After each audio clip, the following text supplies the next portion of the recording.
9 de la mañana con 7 minutos, el WhatsApp 33 18 80 76 41, también el Twitter y el Facebook, @Zona 3 Noticias. Escríbenos, participa con nosotros, muchos temas polémicos los que vamos a abordar esta mañana con Augusto Chacón. Augusto, ¿cómo estás? Muy bien, Enrique, buenos días a todas y a todos, con mucho frío.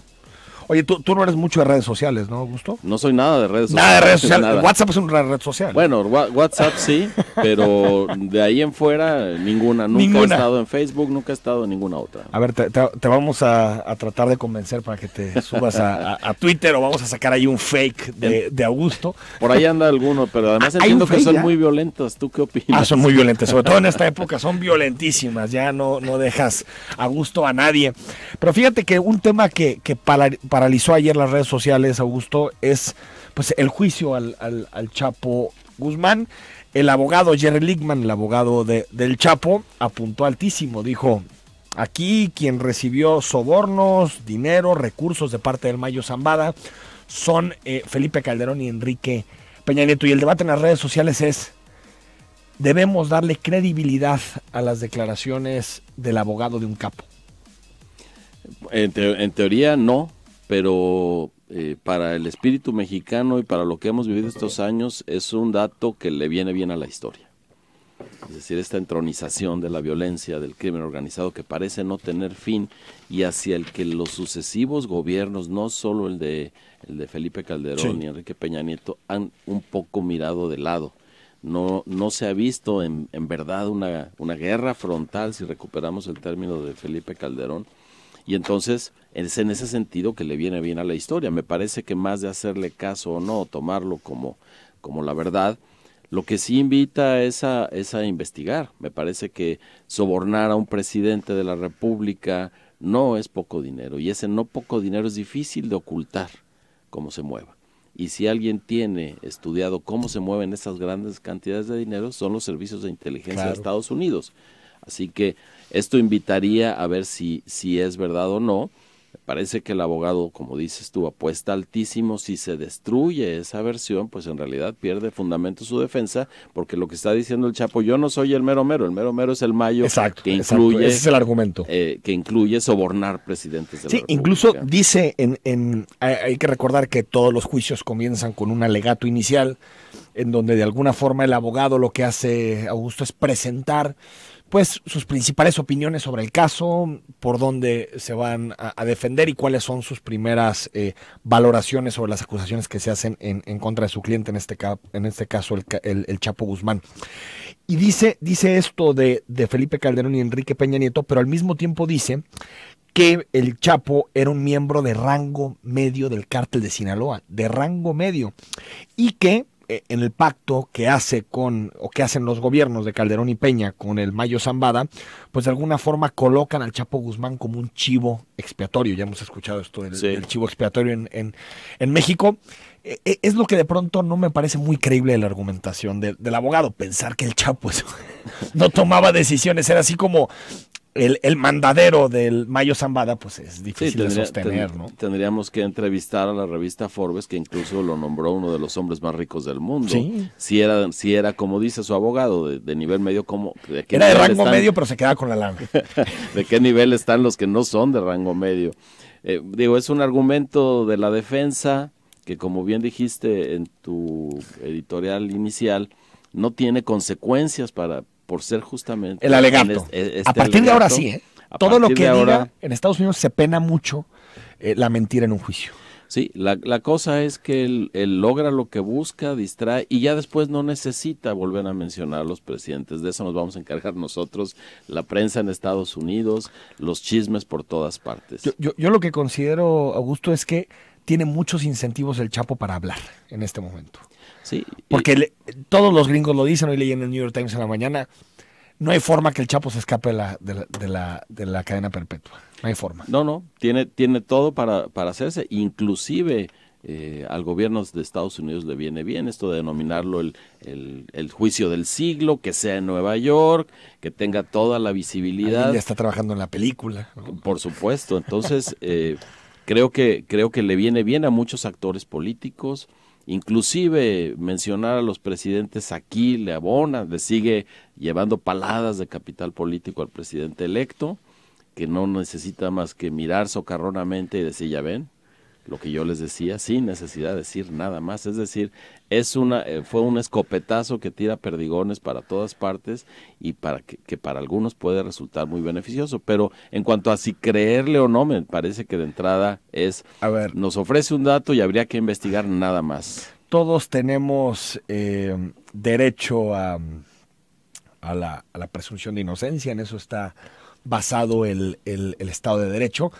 Pero sí es interesante que ayer Calderón en múltiples intervenciones apeló precisamente a este derecho sustantivo y cimiento del Estado de Derecho, pero durante su sexenio no le gustaba mucho la presunción de inocencia. El presidente Calderón fue el que dijo se matan entre capos, sin ni siquiera hacer ningún tipo de investigación. En algo andaban. Entonces, qué bueno que en este momento el expresidente Calderón ya le dé mucho valor a la presunción de inocencia, ¿no? Sí, y sorprende la reacción de bote pronto porque se les olvida, bueno, el presidente no ha hablado más que su vocero, pero al Felipe Calderón se le olvida que no lo están acusando a él, que el acusado es el Chapo. Y que su mención es marginal, si no lo están juzgando a él y él responde como si lo estuvieran juzgando. Digo, él responde ante la acusación de sobornos, que él recibió sobornos de parte del Mayo Zambada. Me parece que bastaba decir eso es falso y no se sostiene por ninguna parte y no apelar a que si soy inocente o no soy inocente, se debe presumir que soy inocente. Me parece que se va unos pasos adelante de la situación y no calibra. Sí, ya casi como si estuviera en la silla de los acusados, ¿no? Exactamente. Aparte, qué semanita para Calderón, renuncia al PAN el domingo. El lunes aparece todo este estudio sobre las fosas, muy interesante, que hace Quinto Elemento Lab, en donde hay un vínculo directo entre la violencia y la decisión de Felipe Calderón de iniciar esa estrategia fallida contra el crimen organizado. Ahora aparece lo del Chapo. Hoy se presenta la estrategia de seguridad de Andrés Manuel López Obrador y parece que va a ser muy rupturista con relación a lo que significó el sexenio de Calderón y de Peña Nieto. Es decir, una semana donde el expresidente está muy muy presente en la conversación, ¿no? Sí, y quizá eso tiene que ver con que por ahí algún comentarista nacional dice la oposición política más fuerte que tiene Andrés Manuel López Obrador ahora es Felipe Calderón. Sí, pues es que su visibilidad y que aparezca tan mencionado, ya sabemos que en términos políticos juega a favor. Veremos lo que hace el candidato. Tiene un mes para crear un partido que ya tiene 2 militantes, que eso habla bien, ahora que se extingue la militancia en los partidos.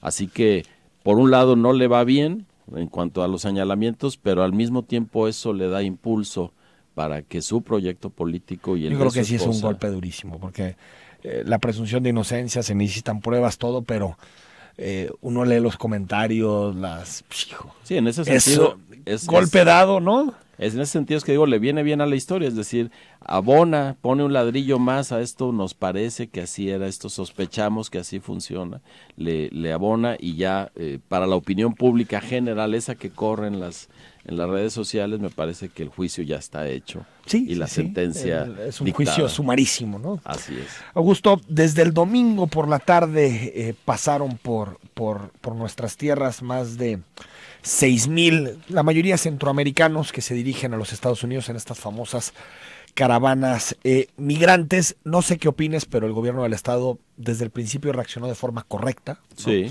Instaló un albergue en el Auditorio Benito Juárez, digno, me tocó conocerlo y me parece que las condiciones con las que se reciben los centroamericanos fueron dignas, pero después empezó la polémica porque algunos activistas e incluso algunos migrantes dicen que hubo una promesa de parte del gobierno del estado en la madrugada de ayer de transportarlos a los límites entre Jalisco y Nayarit, a lo que el gobierno del estado responde que no, que el único compromiso era sacarlos de la ciudad y dejarlos en la caseta del Arenal.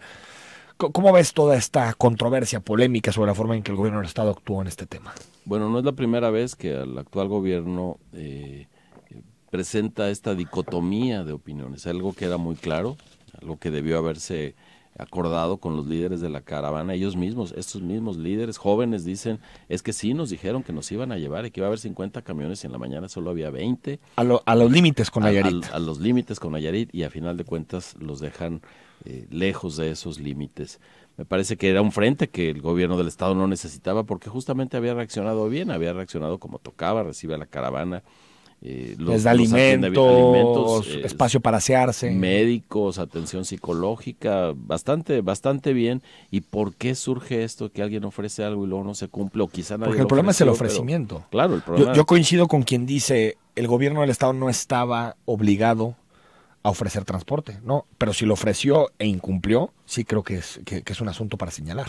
Sí, y es otra vez la operación política fina, la del detalle en el campo, sobre el terreno, como ha sucedido con otros casos en donde se les va, se escapa de su control y ahora se queda en entredicho lo que ofreció y lo que no cumplió.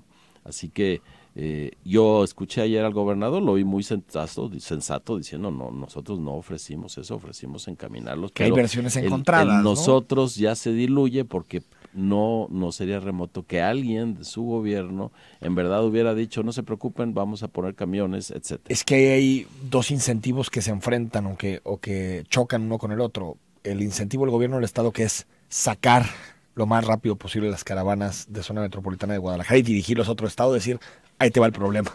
Sí, al estado que sigue, que en este caso es Nayarit, golpeadísimo por desastres naturales, pero también algunas llamadas de la Secretaría de Gobernación y llamadas también del gobierno de Estados Unidos para decir, no les ayudes. Porque si les ayudas, ya pasó, si te acuerdas, con Yunes en Veracruz. Sí. Yunes también supuestamente había prometido transporte de Veracruz a la Ciudad de México y después dijo, nada de transporte, caminando, ¿no? Solo ayuda humanitaria, que es lo que nuestros vecinos del norte tolerarían con... Y un protocolo nacional sobre estos temas, Augusto, para decir, esto se hace y esto no se hace, se acabó. Olvidémonos de debates. Podemos entender a los gobernadores que digan, bueno, yo pongo el balón en la otra parte de la cancha y entonces llega el otro jugador y lo lleva a la otra parte, pero vamos a llegar a un punto en que ya no hay un más allá para el balón, que es la frontera norte. ¿Qué está pensando el gobernador cuando se acumulen en esta ciudad? Bueno, por lo pronto Tijuana, que ya de por sí tiene una población flotante de gente que quiere cruzar la frontera muy importante y de repente se comienzan a acumular miles y miles. ¿Qué está haciendo el gobierno federal? ¿De qué manera va a atender eso? Que lleguen 20,000 personas a una ciudad y darles servicios que hay que improvisar y los que ellos no pueden aportar nada, no es sencillo, pero como en otros casos el gobierno federal es el convidado de piedra y entonces los gobernadores y los gobiernos municipales se quedan con el paquete y ahorita la tienen fácil, salvo Baja California y Sonora, que tienen frontera norte, sí. el resto lo tienen fácil porque su frontera es amigable. La frontera norte de Baja California y Sonora, por pensar en quienes van por pues ya este está lado del militarizada. país, de aquel lado. Sí, y de por este eso. lado, ¿qué vamos a hacer? Los vamos a regresar a Honduras, los vamos a atender, les vamos a dar servicios, se los estamos aventando con el viejo truco de la subida al camión, el de atrás paga. El de atrás paga. Sí. El de atrás paga. Vamos al corte, 9 de la mañana con 20 minutos. Seguimos platicando algunos temas con Augusto Chacón. Más adelante, el análisis de Eduardo González sobre la caravana de migrantes y la reacción del gobierno del Estado. Y también hablamos con el presidente de Coparmex, Mauro Garza, por la reunión que tuvieron con la próxima secretaria del Trabajo, Luisa María Alcalde.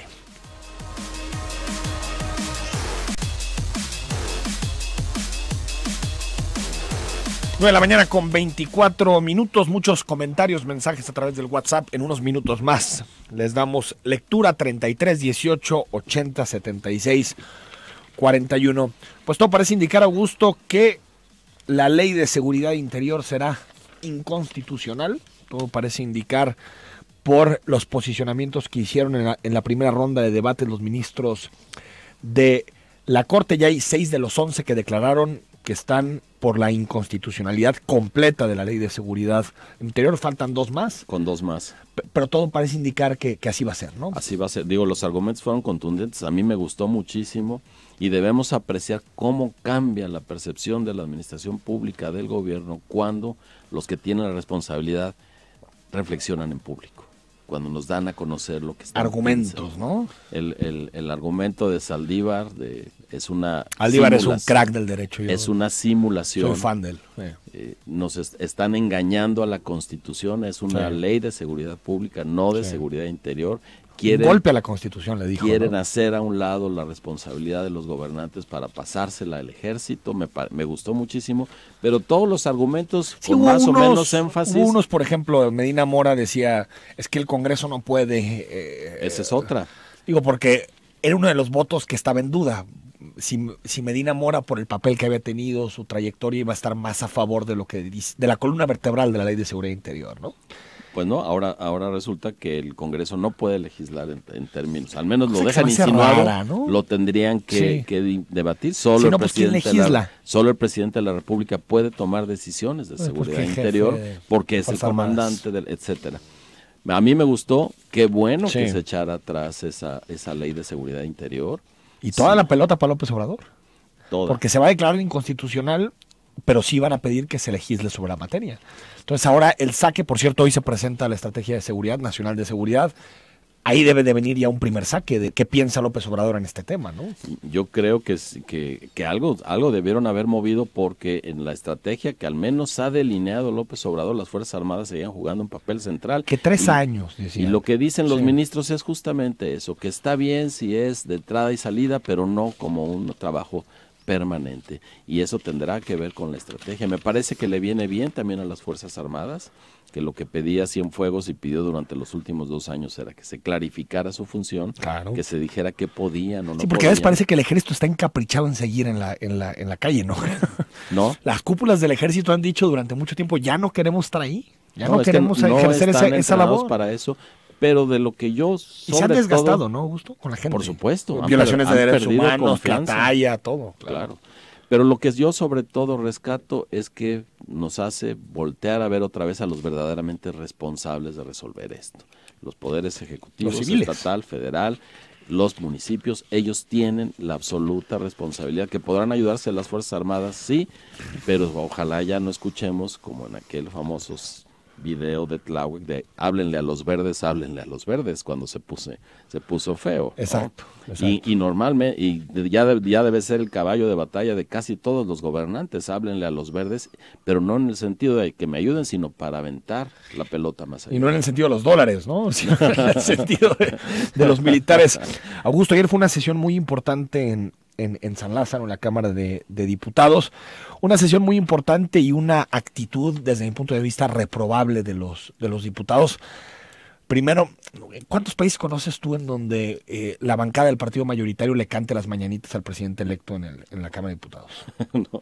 ¿Te recuerdas alguna vez que te haya tocado vivir eso? En alguna parodia de Repúblicas Bananeras, quizá en Bananas, aquella película de Woody Allen, quizá sucedía. De verdad, que hagan lo que quieran fuera de su horario de trabajo. Si le quieren ir a llevar 50 pasteles a Andrés Manuel, que le lleven los 50 pasteles ahí a la Casa de la Colonia Roma, pero la chamba que están haciendo ahí es pagada por la lana de los contribuyentes y no es para cantar las mañanitas al presidente electo. Y segundo, la actitud de la oposición de Acción Nacional de poner una pancarta donde sale Andrés Manuel con una boina como la de Hugo Chávez diciendo aquí comienza la dictadura López Obradorista.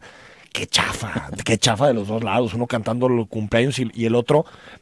Perfecto, si tienen argumentos que los digan y que vayan por una acción de inconstitucionalidad si creen que lo que se aprobó ayer contradice lo que dice la Constitución, pero ese tipo de manifestaciones que antes el PAN se quejaba, tomaron la tribuna los rijosos del PRD. Ayer hicieron lo mismo. Ayer hicieron lo mismo. Sí, el Congreso de la Unión tiene muchísimo que hacer. Está en un pleito de símbolos que la verdad no produce nada. Ahí está el asunto. Apropiándose, tratando de imponer sus propios símbolos, y la verdad es que hay muchísimo trabajo que deben hacer. Si hace una semana platicábamos aquí el dilema de los representantes demócratas que ganaron entre si perseguir al presidente o resolver los problemas de la nación, aquí es lo mismo.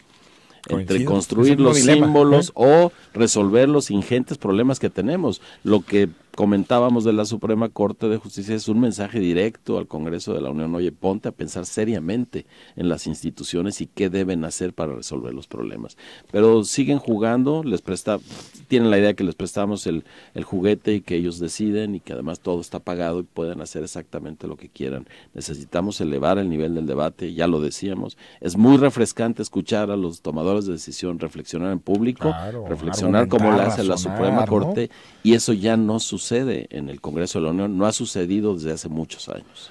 Y también matizar la aplanadora de Morena.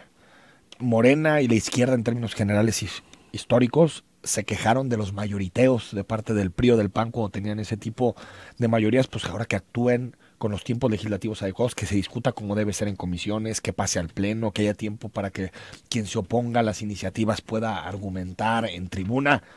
Claro. La mayoría es un aliciente para tener gobernabilidad, pero no para vulnerar los derechos de ninguna minoría, ni tampoco para vulnerar los derechos de los opositores. No es licencia para eso. De hecho, es el último recurso para dirimir una decisión que gane la mayoría, porque no hay otro recurso, pero eso solo después de haber escuchado a todos, de haber puesto todas los argumentos en la mesa, ¿no? Y ojalá lleguemos al punto en que una mayoría alguna vez diga: tiene razón esa bancada, vamos a cambiar esto. Que lo dijeran públicamente sería un reducir la violencia en este país, del tipo de violencia que no hemos pensado. Un poquito más democráticos. Así es. ¿Qué tanto se aprobó ayer, Augusto? La creación de la nueva Secretaría de Seguridad Pública, que es una hipersecretaría. Es la nueva encargada, le quitan todas las funciones a Gobernación de Seguridad y se las pasan a la Secretaría de Seguridad Pública. Desaparece la Oficina de Comunicación Social de las Dependencias, va a quedar nada más una, que es una especie como de vocería federal. Se concentra todo en la Presidencia de la República. Se cambia el nombre de la Secretaría de Desarrollo Social, la Sedesol, a la Secretaría de Bienestar. Y ojo, un tema polémico: la creación y los nombramientos de los delegados. Que es cierto que no quedan con tantas funciones como en algún momento se especuló que podían ser como gobernadores paralelos, pero sí, por ejemplo, tienen la atribución de estar en las reuniones de seguridad. No sé si Alfaro va a invitar a Lomelí a las reuniones de seguridad.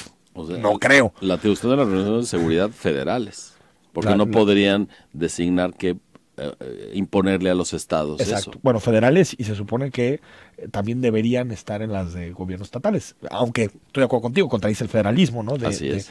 De entrada. Y bueno, se aprobaron muchísimas cosas. Por ejemplo, también la posibilidad de empezar comisiones de la verdad, con críticas del PRD en particular, donde decían que no les gustaba el modelo porque los que integraban la comisión eran elegidos directamente por el Ejecutivo, que también, pues en este caso tal vez no habría conflicto de interés porque no son casos que apelan a gobiernos ni de Morena ni de López Obrador, pero sí puede llegar el momento en el que una comisión de la verdad se instale para juzgar un tema relacionado con la administración que está, y por lo tanto el gobierno tiene la posibilidad de poner a los comisionados. Es decir, cuando de pronto meten toda una ola de reformas, es difícil darle seguimiento puntual y ver qué iniciativa realmente tiene sentido y cuál no. Sí, y además apelar a estas fórmulas mágicas para resolver las cosas.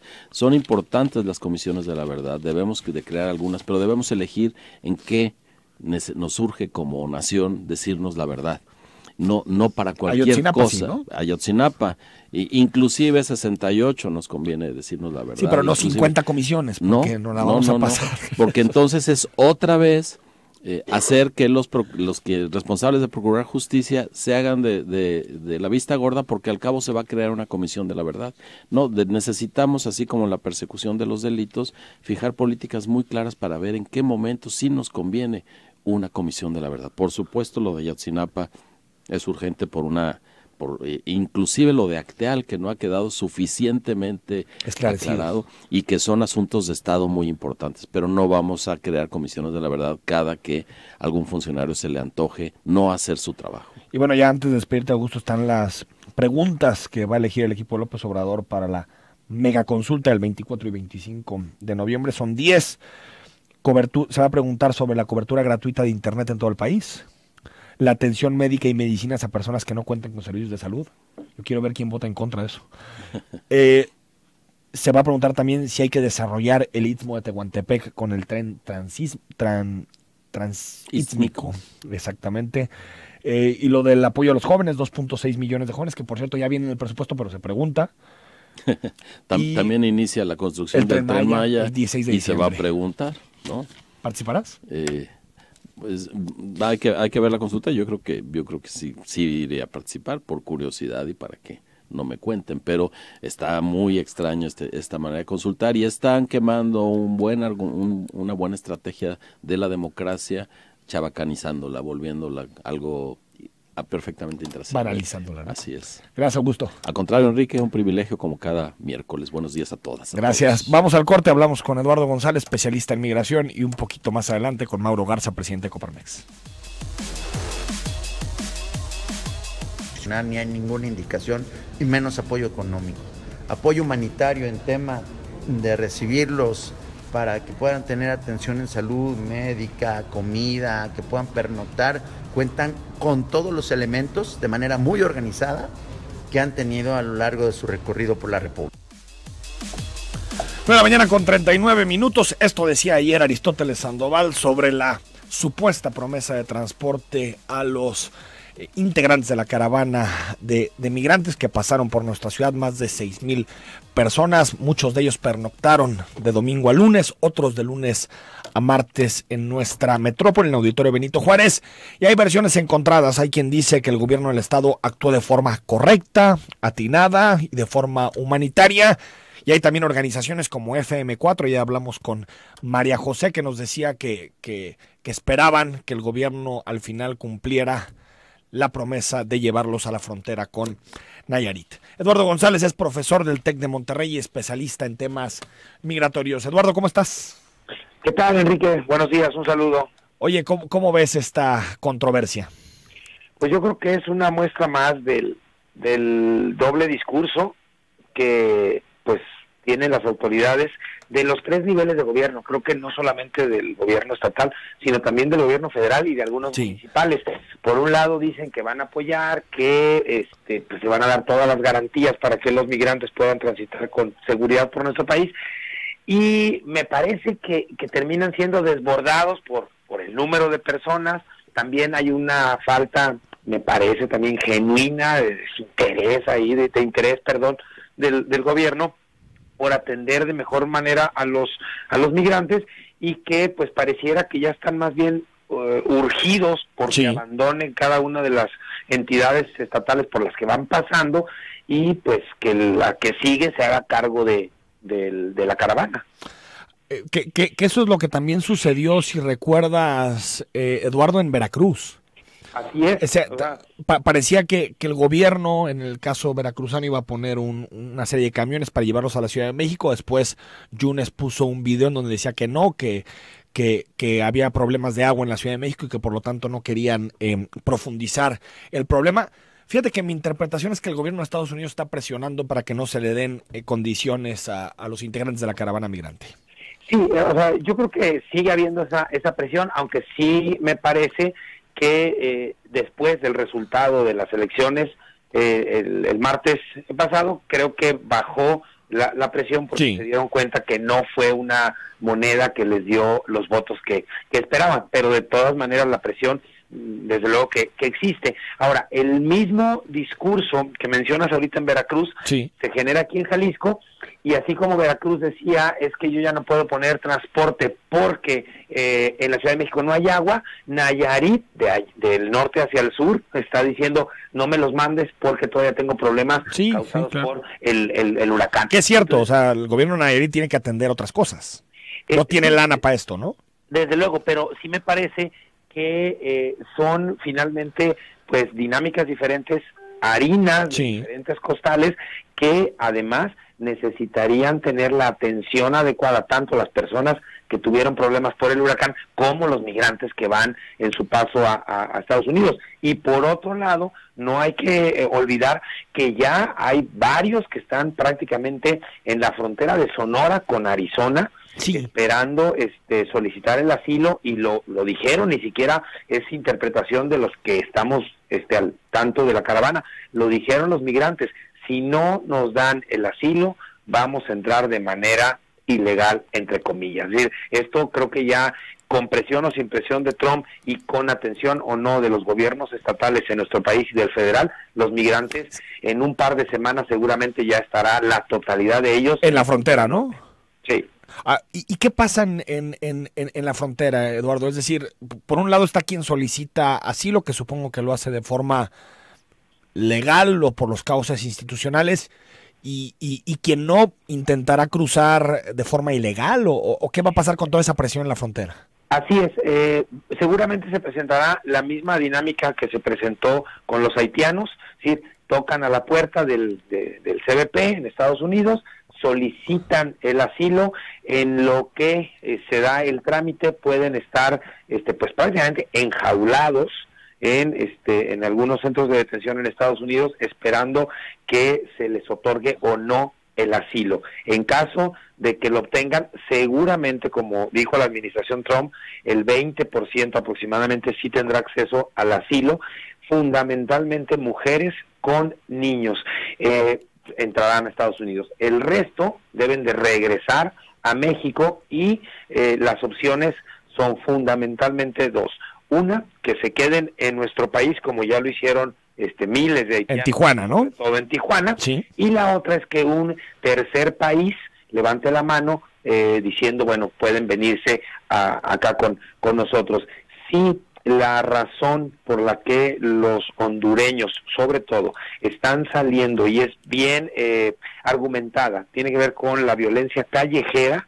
Entonces, no hay condiciones para que México los regrese a Honduras. Por lo tanto, deberían de quedarse en nuestro país.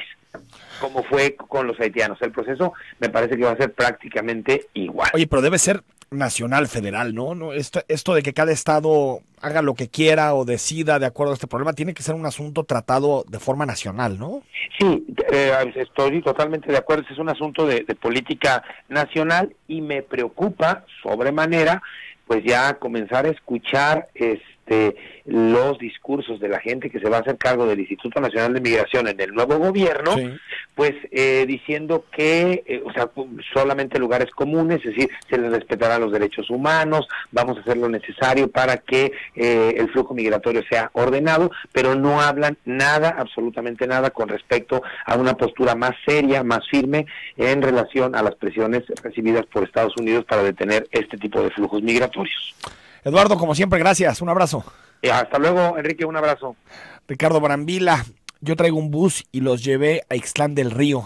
Mira, fíjate. Gracias, Ricardo, por compartir. Ahorita recibimos tu video y enhorabuena por la solidaridad. 2432, mi estimado, las mismas facilidades y garantías les daría el gobierno si fuera una caravana de oaxaqueños, chiapanecos, poblanos, etcétera. No sé si es pregunta o afirmación, pues es difícil responder a esa pregunta, pero creo que el respeto a los derechos humanos tendría que estar por encima de la nacionalidad. Pero bueno, necesitamos Comisión de la Verdad para los medios. Pues por supuesto que necesitamos Comisión para la Verdad para los medios. Bien, gracias. A ver cuándo al menos los invitas al programa. ¿Qué agraviados, Eugenio? Si hablas sobre el caso de Ayotzinapa, he invitado a todos, a los sobrevivientes, he platicado con ellos, no sé a quién te refieres. Gustavo Enríquez, yo apuesto 100-1 que es cierto lo que recibieron Mochada el Fecal y Peña Nieto de parte del Chapo. Claro que no fue sobre la estafa maestra de Brecht. Seguimos con Pueblo Ingenuo. Enrique, no te espantes por las mañanitas AMLO. También se alarman de que hay contraposición por las comisiones bancarias. Son solo escándalos. Estamos aprendiendo todos a ser democráticos. No me alarma ni me espanta lo de las mañanitas. Me parece una anécdota en términos generales. Lo que sí considero es que un congreso está para otras cosas, está para debatir, para deliberar, no para hacerle ofrendas al presidente electo. Aparte son dos poderes distintos. Nos dice, en el proceso penal norteamericano el acusado sí puede mentir en la defensa. Los alegatos de apertura del abogado en defensor no son ni formal ni materialmente acusación en contra de ninguna persona. Hoy yo leí, y tal vez Salvador tú sabrás más que yo de este tema, hoy leí un artículo extenso en el Washington Post sobre las mentiras, y lo que decían es que puedes mentir solamente en los alegatos iniciales. En el resto, en la defensa no puedes mentir, y que incluso puede agravar tu pena 5 años más por cada una de las mentiras que son detectadas. Esto lo leí en un artículo del Washington Post hoy en la mañana, pero igual si tienes los artículos y el debate de Salvador, por supuesto que lo leo. Cuando tengas oportunidad, revisen en internet las reglas federales del proceso penal de los Estados Unidos, cómo se ganan los juicios. Muchas gracias, Rafael. Hay muchos comentarios, muchos mensajes. Volvemos y hablamos con el presidente de Coparmex.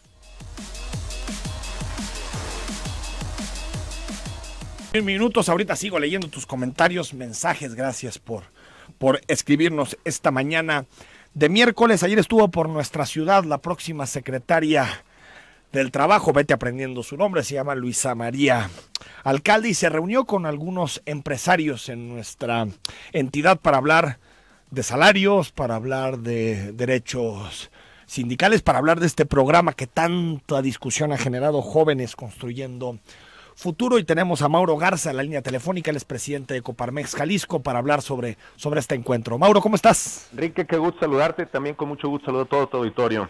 Oye, a ver, los principales temas que salieron en la reunión, Mauro.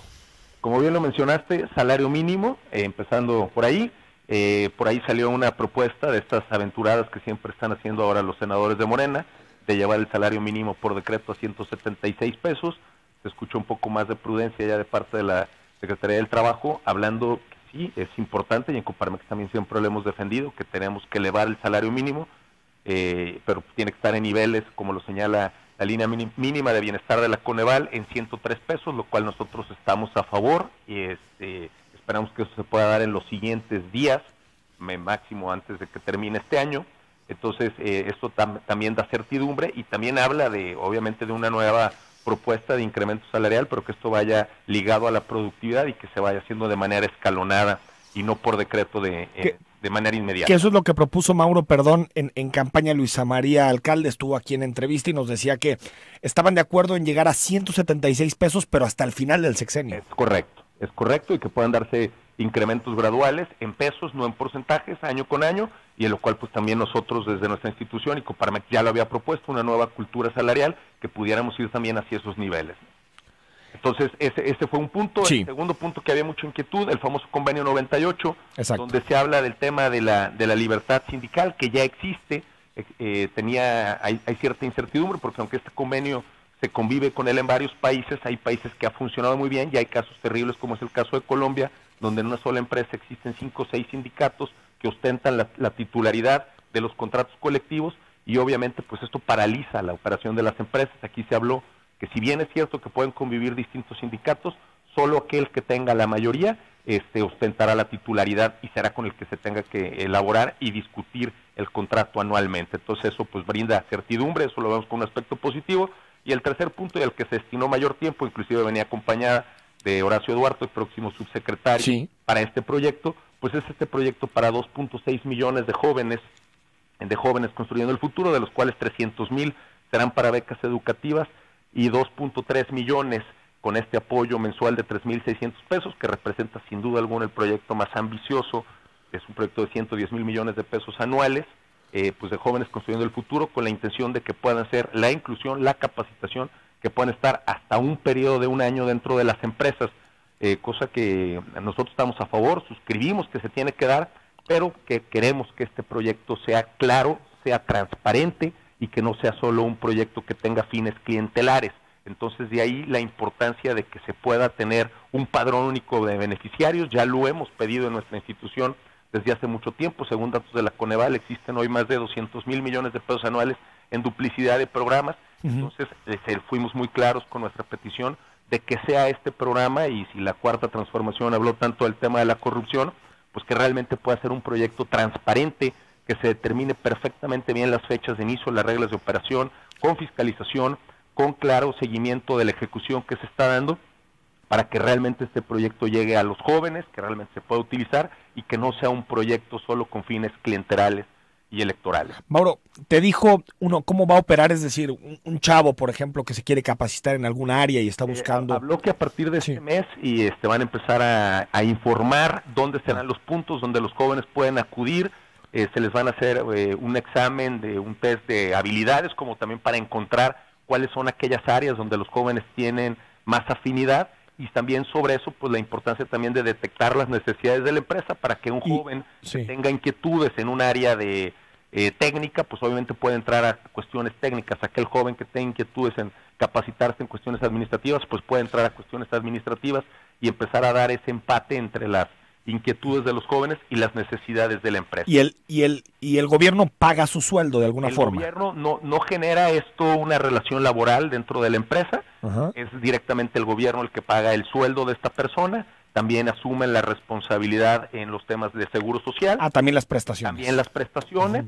Y la intención que se tiene con este proyecto pues es que aquel joven, que el proyecto puede ser hasta un año, pues que a los 6, a los 7, a los 8 meses que la empresa lo capacite, pues que realmente la empresa sí haga esa labor de tutoría, sí, que realmente después se pueda quedar el joven ya laborando en la empresa, ya con las condiciones normales y ahora sí ya con una relación laboral por dentro de la empresa. Como una especie, Mauro, de aprendiz con un, de alguna manera, sueldo público. Es correcto, y ahora que mencionas el tema del aprendiz, nosotros también hablamos mucho sobre el tema porque el programa solo es muy puntual, jóvenes de entre 18 a 29 años, que tenemos un vacío en la ley que no deja muy claro a aquellos jóvenes de entre 16 y 18, recordemos que de los jóvenes entre los 15 y los 18 años, el 70% no está en las aulas. Y hemos alimentado las filas de la delincuencia con esos jóvenes, y algo se tiene que hacer al respecto. Fuimos muy claros nosotros con nuestra petición de que se pudiera ampliar ese proyecto pues también para los jóvenes de 16 a 18 años que pudieran ya empezar y muchos de los mismos también son jefes de familias ya en algunas ocasiones, y la necesidad de trabajar es inminente para ellos. Entonces también hablábamos de la necesidad de que contemplaran, hoy no lo están contemplando, y fuimos muy claros y puntuales con esa petición. ¿Algún número de posibles beneficiarios en Jalisco o ese dato no lo tenía la próxima Secretaría del Trabajo? Lo que hoy nos dio es que hoy ya tienen inscritos 500,000 jóvenes. No nos supo decir cuántos de ellos son de Jalisco. También ya nos habló que las principales empresas en México ya se están inscribiendo, empleadoras en México ya están inscribiendo este proyecto, pero pues obviamente también fuimos muy puntuales. Nosotros en Jalisco existen 370,000 empresas, el 95% de las mismas micros y pequeñas empresas, pues que también puedan inscribirse en este programa y que también puedan hacer esta función de tutoría para los jóvenes, y obviamente pues que también los jóvenes puedan colaborar con estas empresas pues en ayudar a su crecimiento. Mauro Garza, gracias. Gracias, Enrique, un gusto saludar. Buenos días. A todo tu auditorio. Presidente de Coparmex en Jalisco, luego de la reunión que tuvieron con la próxima Secretaría del Trabajo. Blanca Moreno, Enrique, buenos días. Con respecto al tema del Chapo, no sé por qué alguien como Felipe Calderón y Peña se empeñan en desmentir algo que supuestamente es mentira y lógico. Simplemente es mentira y punto. No lo afirmo, lo digo en la forma en que ellos dicen, coincido contigo. Marta González, ¿para qué nos hacemos tontos? Casualmente al término o inicio del sexenio siempre se escapa un gran capo, o se le da el perdón como con la maestra. Claro que el Chapo no es una víctima, pero va a atacar en la parte más débil, que sabemos que algo hay de eso.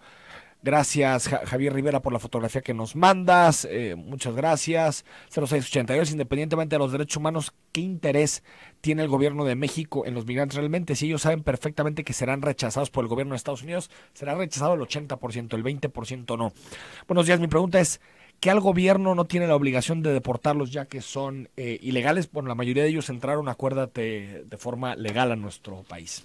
Bueno, hay muchísimos comentarios, mensajes, gracias a todos los que escribieron. Retomo el diálogo contigo a partir de las 6 de la tarde en la tercera emisión de Zona 3 Noticias. Escúchanos, vamos a platicar de este y los temas que se vayan generando en el día, con especial énfasis en la estrategia de seguridad que presenta hoy el presidente electo Andrés Manuel López Obrador. Hasta el ratito.